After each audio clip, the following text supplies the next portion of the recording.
kind of do like an acupuncture scan, but I don't know that it'll be quite as reliable on these little guys. Yeah, I'm wondering if you feel like he's in pain and the acupuncture would help, you know, you let me know, because he's definitely hurting more than the other dude. The other dude was okay, I think. What's he doing? Walking a lot better since addressing his feet. I mean, it has I mean, to be, but compared to where it was. Since I got him after he was gelded, it is hard for me to tell his normal walking versus his ouch walking. So that was his sacral apex there that just snapped a little bit, popped.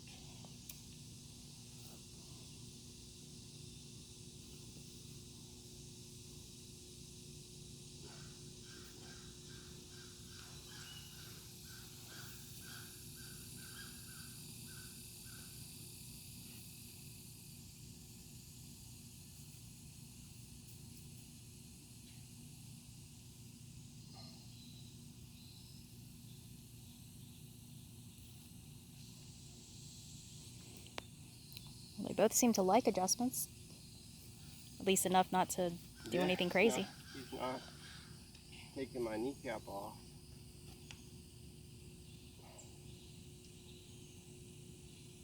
Pretty good.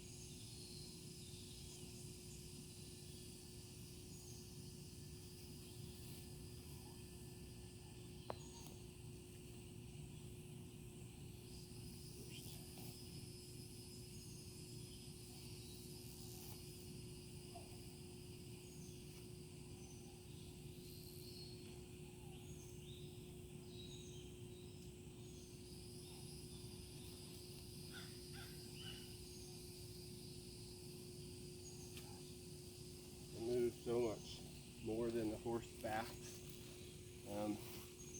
Kind of actually a little bit like in a dog, we stabilize opposite them to give them a little more support.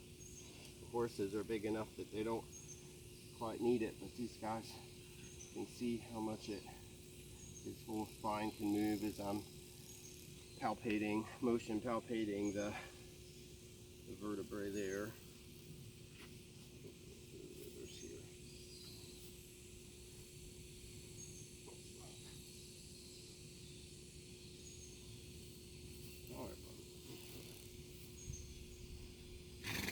I get the impression he's a lot younger than the other one. He looks younger to me, but he's like in worse shape, I guess. Yeah, I neglected him more.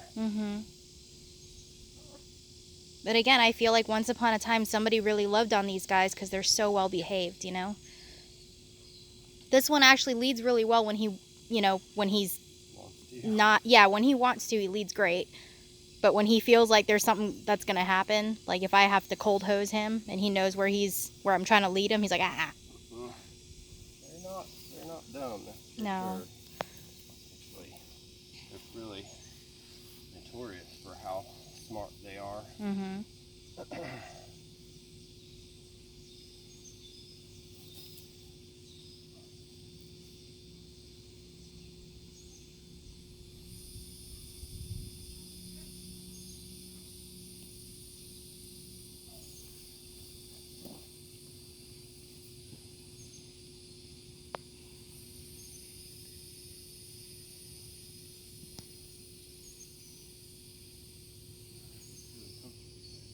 He's a lot tighter in his SI joints than the other guy.